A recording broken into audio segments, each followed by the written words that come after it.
This episode of the Rare Moment Podcast is coming to you sponsored by the Charlotte Podcast Studio. If you are in the Charlotte area, surrounding areas, I don't know what's surrounding. I just moved back here. I don't know. But they're bringing you the best content when it comes to anything podcast related. No matter what you want to talk about, what you want to do, they will get you covered. And if you say Ramon sent you, they might help you out, but that's between me and you, okay? Don't tell nobody. Click the link down below, and the website is right here, charlottepodcast.studio.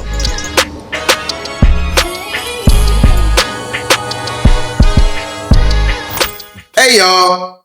Welcome back to another episode of A Rare Moment with Ramon Reed. Yeah!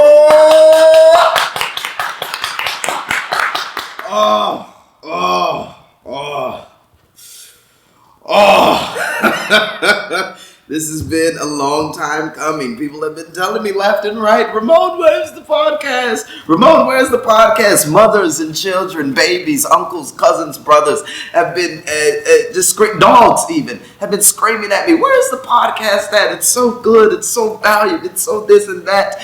And I was like, well, guys, the podcast is quite pricey to do, okay? But now we're in a much better situation, a much better environment. A lot has changed in my life. A lot has changed within my mind. I've been going through a lot of experiences. Quite frankly, the experiences I go through, y'all wouldn't believe because it really sounds made up. Like if I always say, the motto of my life really is, if I could make this, I can't make this up. I really can't make this up. My life is that fantastic. No, let me stop. Well, I'm doing my first ever solo podcast episode, guys. Or no, I've actually done one before, but this is new. This is look at it. It's a production. It's, by the way, we're supporting black business. We have not been shopping at Target. I haven't bought any toothpaste from them. I've been going to the Dollar General. They punch me in the gut every time I go, but it's fine. That's just the price you must pay. Okay. That's just the welcome. Hey, welcome in. Pow. It's better than getting robbed. If you go over there to Family Dollar, you might not know what happens. But I've been shopping at the Dollar General, supporting our black businesses. I was in the Dollar General actually a couple weeks ago. Lady talking about some, this is the problem with black folk. Here we go. This is the problem with black folk, though. I'm in the line. I'm doing some things. I need a cart. So I've checked out, and I'm like, I need to take my buggy outside to put it in the car, as, you would do at any normal grocery store. The lady says at the cashier, she's like, don't take my buggy. That's the problem. See, it's not yours, ma'am. The fact of the matter is it belongs to the white corporation. So I believe we as black people, first order of business in the podcast, honestly, we as black people need to really stop devoting ourselves to these corporations. I understand that we need them to live, to survive, to provide certain things for our lives, but that doesn't mean we totally immerse ourselves into whatever they have going on. Because the fact of the matter is, when they sit in the boardroom, you're just a number. You are a statistic. You're expendable. You can be going tomorrow, ma'am. So it's not your buggy. Let me take it outside. Just had to get that off my chest. Anyway, there has been a crisis running around, guys. Running rampant, quite frankly, in the Gen Z community, if you will. And they call it the dick riding crisis.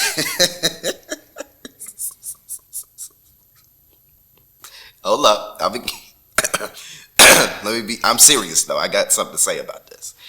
There's been a crisis running rampant through the streets in the world. And I'm calling it the dick riding crisis. The glaze crisis, if you will. I feel like nowadays it's very hard, especially in younger people, to give flowers, to be like, listen, you did a great job. You're dressed well. You look nice. What is that cologne you're wearing? It's so hard because before you say anything, I don't want to glaze. I don't want to be D-riding. What is that? I can't even give my friends flowers anymore. I was talking in the group chat. I sent a song that I thought was really good from this guy that I know. I was like, oh my God, it's amazing. His choices, his this, his that. Now they talk about you glazing.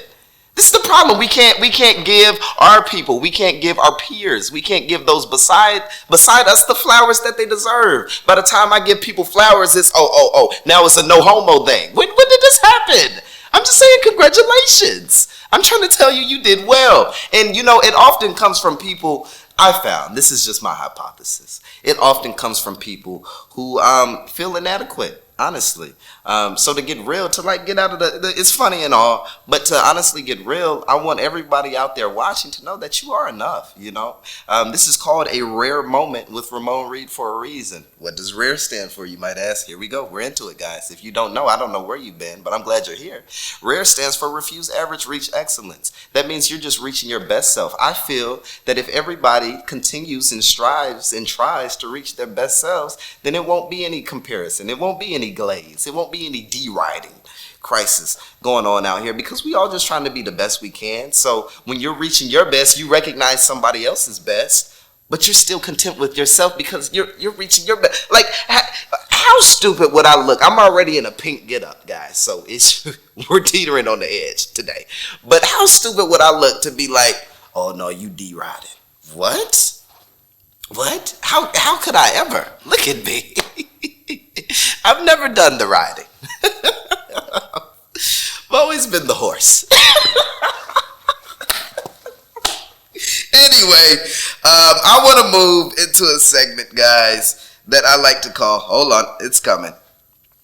I want to move into a segment that I like to call Out of Pocket, right? And this out of pocket, if you will, is something I've seen on the social medias sites, or something that I found that it could have been funny, but completely out of pocket. And for today, for our segment, the star of it is Deshae Frost. I hate to go here. I hate to talk about a young brother like himself, but when you do something crazy, well, it's got to be at least reacted to and discussed, right? And what he did here was diabolical. So we're going to roll the clip. We're going to watch it together. If you're listening, we're going to hear it together. And then we're going to talk about what we think. Now, to paint the picture for you guys, this was supposed to be a prank. He said that he thought this was funny. And this is the problem with this day and age. These views and clicks and likes start going to your head and cutting off the oxygen. Because, brother, I don't know what you was thinking, doing this on a random Tuesday in a Best Buy. I would never. Or a Target, wherever you're at. Here we go.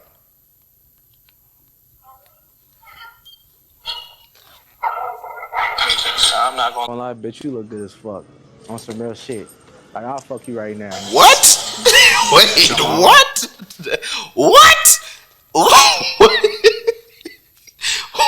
So let me paint the picture. He's in a Target.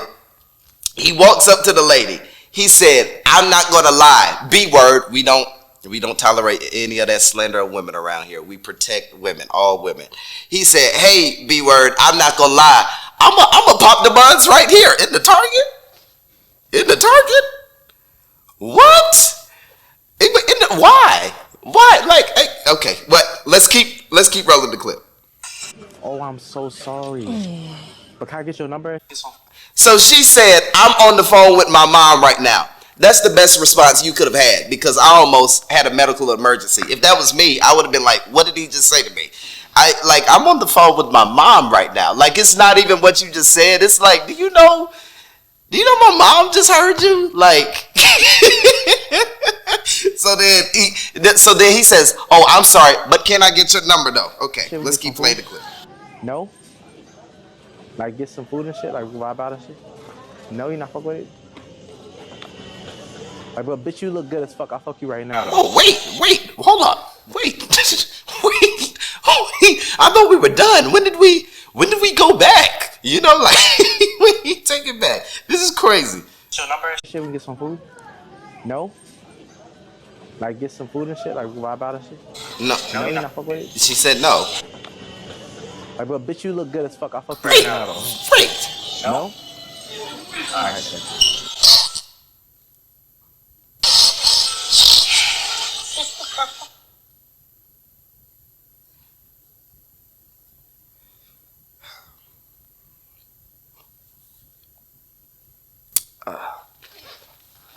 That was it's a tough watch.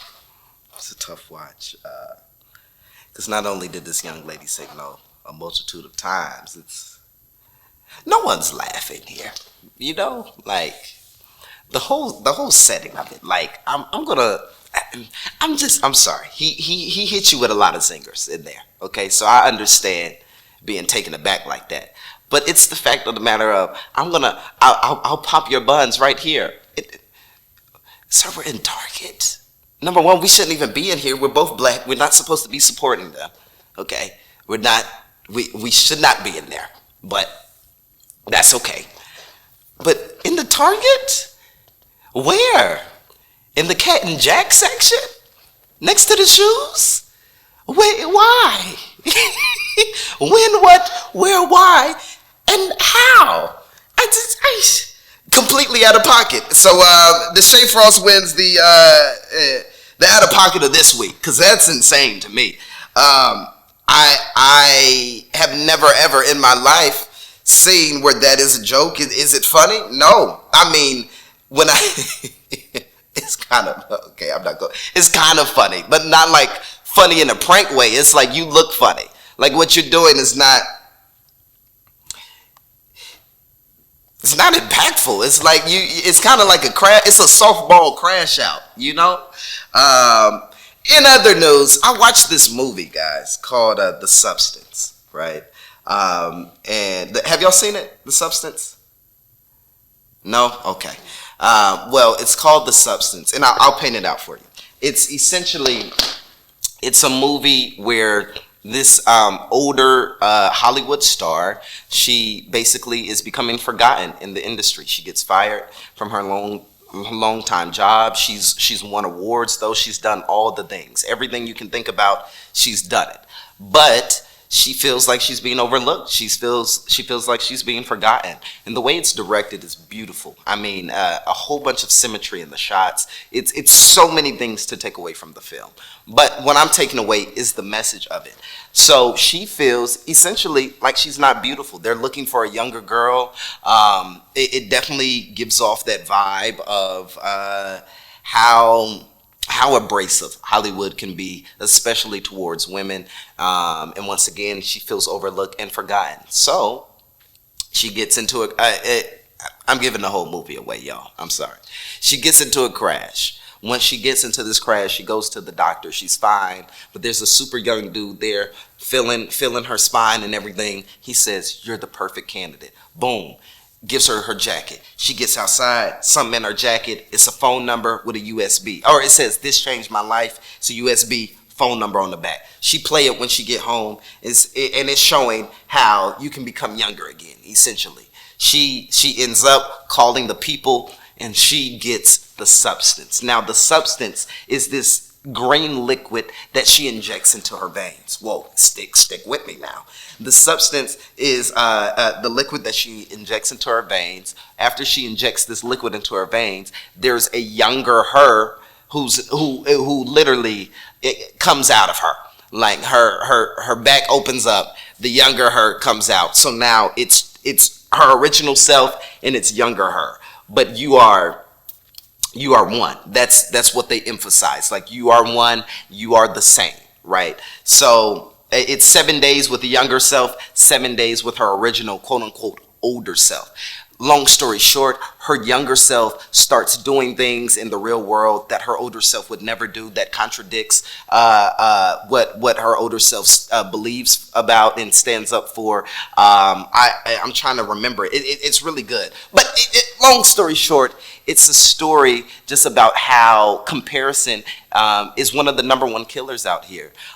Because at the end of the story, she ends up turning into a beast, and who she used to be now becomes who she wants to be again. So now she realizes that there was nothing ever wrong with me. I was already good from the beginning. So I'm sitting here watching this movie, although it's gory and it has a whole bunch of other features, but I'm like, the message that it's conveying is it's phenomenal. Like it's needed. Like even with the substance, like I feel nowadays we inject ourselves with what we see on social media and what other people's lives are. We inject ourselves with where we feel we should be, or what we feel we should be doing, or how much money we feel we should have, and we all based off of comparison. We feel we should have these things because we're comparing ourselves to maybe what our parents said we should have been doing. We're comparing ourselves to maybe what we've seen. And I feel when I watched that movie, I was like, this is needed for this time. Because although at the end, it turned into a lot. Was I for it? Not really. But it's needed just because it happens in everyday life. Like we feel like we have to achieve these grand feats so quickly because that's what's publicized, not even knowing that's not what it is in real life. I've met a plethora of people who look very well off on the internet, and then when I get to them, they got holes in their socks and we're eating ramen noodles. Wait, what happened to Nobo? So I say all of this to say, no matter where you're at right now or what you may be going through, the level you may be at or feel you should be at, where you stand in this moment, where you exist in this world, is where you're supposed to be. As long as you continue to work, whatever you dream of will come to you at the end of the day. It may not come when you want it. But it'll be there right on time. I'll lose it, guys. I want to move into some stuff that I've been going through specifically, right? And you already know, if you're an OG of the show, if you've been watching the podcast, I'm flowing good, guys. The flow is there. If you're an OG of the podcast, you already know that I have a topic for each podcast episode. I have something that we hammer in on. We talk about. We dive into what have you, right? And today I want to talk about transition, because transition is important in life. It's needed. If you never move, well, that's just it. You've never moved. You've never gone anywhere. So you've lived a life without dynamics. So transition is imperative to life. At any stage and any point where you're at. And I've been going through a lot of transition lately. Like, I was living in Atlanta, and I've recently moved back to Charlotte, North Carolina, my hometown. And now I'm staying with my dad, and I just want to talk about that. I want to go through how I felt considering doing this, and how I felt when I was doing it, and how I feel now that I'm living in it. It's my quote-unquote new reality. Transition, right? So when it comes to me, I knew that my lease would be up. I wasn't the biggest fan of Atlanta, but I was like, I love it here. But as I was nearing the end of my lease date, I started to perform live. I was thriving. I was growing. I was spreading my wings, some may say. And I was involved in a whole bunch of things, a whole bunch of communities and networks, in building my own network, right? So I'm thinking to myself, do I really want to leave? Do I really want to go? Yes, it'll be better for me financially. Yes, it'll probably ease my mind a little bit. My stress levels will be lower. Skin will be glowing more, most likely. But there was a part of me. I have a tendency to take the harder route. I don't know why. I feel like anything easy isn't beneficial or good. But as I was thinking to myself, of course, praying about it, all the stars aligned, essentially, for me to go back home to Charlotte. What was for me back here at home, I don't know. I still really am not clear on, right? But it was a hard decision to make. Like I said, I was thriving. I was meeting new people. I was meeting young ladies. Speaking of, yeah, well, we can't go there. We're not there yet. We're not there yet, fam. But I was meeting new people, and I was like, this would be so crazy to take myself out of an environment that I was thriving in. And this is when the importance of being divinely connected, having a relationship with the Most High comes in. Because in my prayer time, as I was reading my word, as I was trying to receive, a divine communication, if you will, about where I should go, I feel like a lot of people don't understand when they're praying for these things and they're asking God to show them these things. You have to have not only the wisdom to see it and to identify when he's communicating with you, but you have to have the ears and the eyes to recognize how he's communicating with you. And the only way you can know how God communicates is if you read your word, because that is his language, is his word, right? So we've got to read the word to understand his language, his verbiage, how he speaks. So I'm scrolling on Instagram one day. I see this thing and it just says, go home. I'm like, man, this is crazy, right? And immediately I already know that God doesn't deal in the in-between. He's not in the middle. He's not hot or cold. It's yes or no for him, right? And also, any decision I feel that comes divinely from him will not involve any chaos, will not involve any stress. It will feel easy. It will feel like this is where I need to be. And when I saw that go home, I felt unease. That for the past 2 weeks, my head was hurting. I wasn't eating. I wasn't getting good sleep. But when it said go home, I felt this peace that I had been living without. So I was like, I might as well pack this show up and go back home for a little bit. So now, I'll be honest, I was also apprehensive as well that people would see me coming back home as oh, here he go, he back home, he's failed, this and that. Let's pause. We could absolutely still be staying by ourselves. Absolutely. Would it be the smartest choice? No. But could it be done? Yes. But I have gone through certain levels and certain points in my life where I was disobedient, and really now I have a fear of finding out what I'll miss out on if I don't obey. I am tantalized by the fact of seeing, well, what's on the other side of my obedience? What's on the other side of me coming back home? So I encourage you all watching, what's on the other side of your obedience? Like, I know you may be feeling a tug, a push, a pull, if you will, to do a certain thing, to go a certain place. And you may be resisting that urge, resisting that calling. But just think to yourself, what could be on the other side of me being obedient? Everything that I've ever wanted could be on the other side of this. Everything that I see, that I desire, every place that I want to go could be on the other side of my yes. One time I was sitting, this is when I was really going through it, right? And I was sitting on my couch. No, I was sitting in my shower. And I was talking to God. I was like, this and that is not working. I'm frustrated. I don't understand. I've been here. I've been doing the things. I've been trying to be disciplined, all the things, right? And in one moment he said, well, I just can't trust your no. So I urge you guys today, it's not always about you saying yes to something as well. It's about, what are you not saying no to? There's some things that you shouldn't be involved in and doing that you should be saying no to. And because you say yes to those things, now you can't be trusted with the big gift, with the big calling, with the big influence, the big leadership skills, whatever it may be. Start saying no. It's power in the no. Let me tell you something. Just some quick game real fast. A quick game.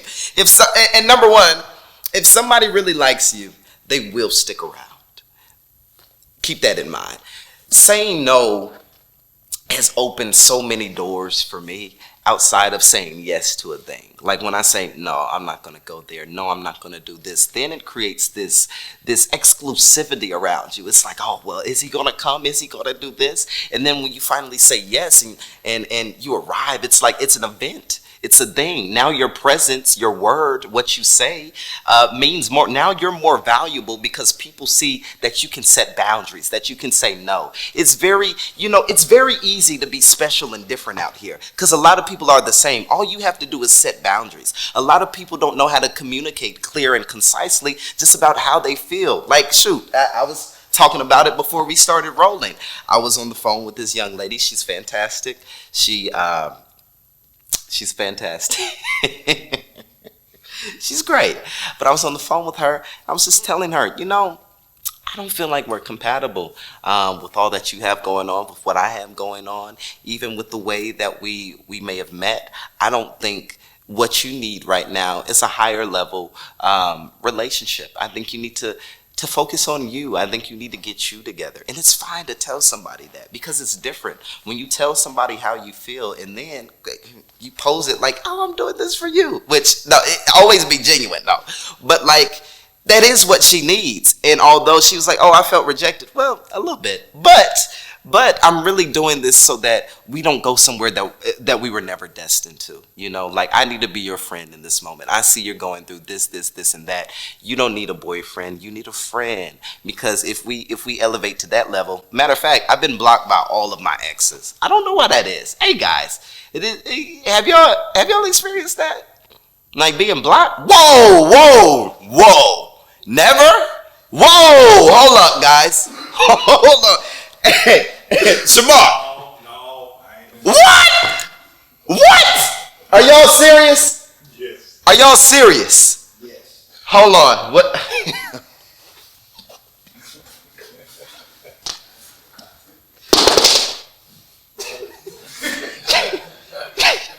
Wait, hold up. Let me just give you a second. Come on, not yet. Well,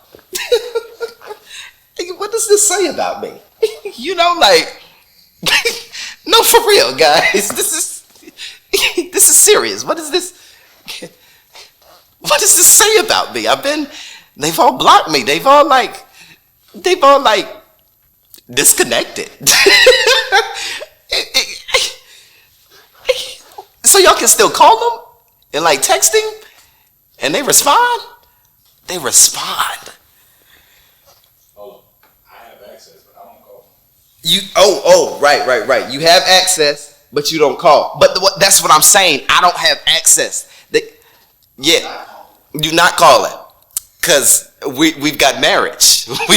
We've brought the Lord into the fold. We're not calling nobody outside of the wifey. Okay. But with me, I don't. This is news to me, guys. No, for real. Because, yeah, blocked.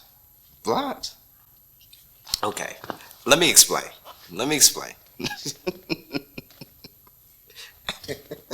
When I get into a relationship, I love to provide an experience. I love to say, this is what I'm going to do for you. This is where, let me take you here. Let's go, let's experience this. Like an experience, I feel like experiences are more valuable than anything that you can buy. Like if I can curate a memorable experience, that's something, although you may block me, that's something that you'll never forget, right? So I take you on this whole road. I've been trying to get better, y'all, for real. I take you on this whole road. And I'm honest, like it's not even like I'm lying out here. It's just like when I'm done, I'm done. But then if you allow access to still be had, well, I'm going to utilize that means of communication, you know, because like why wouldn't I? I feel like this is sounding manipulative, you know. This is what my friends say. They say that I am the worst. Quite frankly, they say that they say that I leave these young ladies with issues, which I absolutely do not believe. If you're honest with someone, like we'll talk about this last real relationship I was in, I'm with her. I already know that I'm not feeling this. Let me communicate that. So I tell her, I take her to dinner. Listen, I'm not feeling confident in our relationship. That's all I tell you. Boom. Okay. You say whatever you say back to me. Tears start flowing. Don't do this in a restaurant or in public. Don't do that. It's bad for the brand. Okay. Can we get to the car before you start just crying? Anyway. So it's like, I'm telling her how I feel about our situation. Like I'm not too confident. I've got this and that going on. I feel like we move too quickly. I'm just being honest. I've always been told to be nice and honest. It's not that I want my honesty to cut you deep and leave you scarred with your guts out. But I want you to know how I feel, so you can never say that like, oh well, he didn't tell me this or that, right? Tell her that. She says a thing. I say a thing. She says another thing, and I think about that thing that she says to me, and I was like, no, I think it's time for you to go. So I originally said like 15 minutes before. I was like, no, we can work on it. We get back to my home 20 minutes later. You know what? On the car ride over here, I realized we couldn't work on it. I realized we couldn't do this thing, right? The problem is what happens after, because we'll cut off communication. Then they'll come back into my orbit. I'm not pressing you, but when you come back into my orbit, it's like a Venus flytrap. I'm gonna get you. You've been got. Okay, you just got fly trapped out here. Okay, So it's like, I got you. See, you should have been over here. Okay, you wouldn't have got Venus if you wasn't over here. So now that we're back in this thing, I've already told you that I don't want a relationship, but like, I love companionship. You know, I love camaraderie. I love any sort of relationship where we can communicate in a way. If you pick up what I'm putting down, right? And then emotions get involved once again. Not that they never were. And then block, like every time, block button. So what I've been doing nowadays, because I'm all about progression and elevation. So my action items for myself, once I saw this short trend start, I said, you know what? I'm going to pull back on the reins. I was on level 100. I'm going to pull back to level 10, and I'm going to chill. You know, whoever comes to me, that's who's supposed to be in my life. Whoever doesn't, you're supposed to stay over there. Now, I would be happy to say that nobody has come to me yet, which tells me that it's not time. I think a lot of people love to have everything in their control, and in this new year of 2025, I've really been letting go of the reins. I've been letting go of trying to control something. I've been letting go of trying to make a situation into what I want it to be. And I've really been going with the flow. I've also been told a lot that, Ramon, you're an excellent planner. You have great ideas. You can create an itinerary for a thing in a blink of an eye, but it's like, is that what it's supposed to be? Do you leave room for it to be ambiguous and amoeba-like, and to conform to what it should be, to what it's destined to be? So I don't like to call it a New Year's resolution, but one of my changes that I've made in my life is just letting things be what they should be. Not saying that I'm not working at a thing, not saying that I'm not focused on a goal, but I cannot determine the journey to this goal, you know? And I feel like a lot of times we want to be like, this is going to be that, and that's going to be this, and then this will be that. And once this is not that, we go into a mindset of basically we can't do it anymore because it's not what we saw it to be, you know, which we don't even realize that what we wanted it to be, it was never supposed to be that. All things work together for the good is what I've been trying to remind myself. I've been chilling as well. You know, my family has been talking to me a lot about going to college.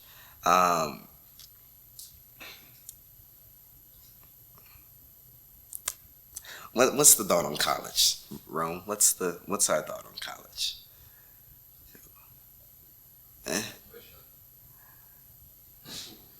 I said, what's our thoughts on college? Like, did we go? Did we go and leave? Like, Yeah, I went that. you went and left. Okay, So I went and finished. you finished. I didn't finish. Okay, so you went and left too. So I finished. Shamar's the only one who finished. So why did y'all leave? No more financial aid. Ah, okay. See, that's another thing. I'm not going to college if it's going to put me in debt. That doesn't make sense. That doesn't make sense at all. I never could find my purpose. Couldn't find your purpose. Really, because a lot of people have been telling me that if I go to college, you'll definitely find who you are, which I feel like I may not know completely all facets of who I want to be or who I am, but like I've got an idea, you know? And it's like I don't know, I feel like I'm already in a lane that provides so much room for growth and room for creativity and room to do what it is that I see in my head and then execute it in real life. But if I was to go to college, yes, although I'll meet people around my age who are like-minded, would it stunt me more than would it grow me is where I'm at. So it's not that I'm opposed to college, family, okay? It's that I really just don't know if it's for me. Like, if there's anything I was ever certain on, it was like, yeah, I'm not going to college. But now that I am where I am, I'm like, is it a bad idea? No. But is it the idea? Once again, is my life supposed to be this? It's not that I'm in this mindset of, yes, college is what it is. I'm trying to let my life form into whatever it is that God has designed it to be. And do I feel that this is my route? I don't know. I mean, let me know down in the comments. Do you guys think I would I would thrive in college, do well. As far as like, I'm not interested in the academics, to be honest, but I know I would thrive in a conversational aspect, like when we're in the and I would provide. I mean, as well as other people as well, because we all live different lives that are kind of the same. But I would provide a different outlook to the classroom, just with the life that I've been able to live, the things I've been able to see. But it's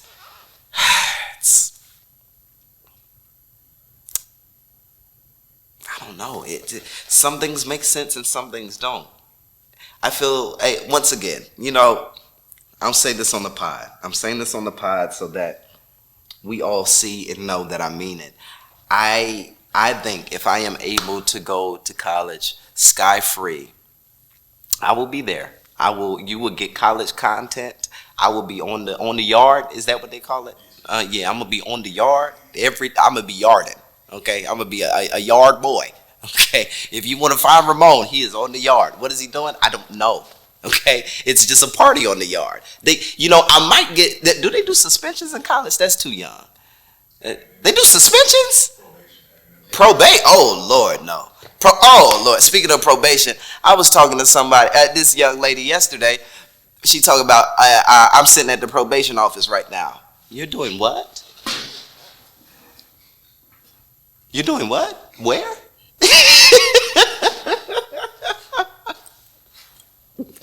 You sitting at the probation office for what? Why?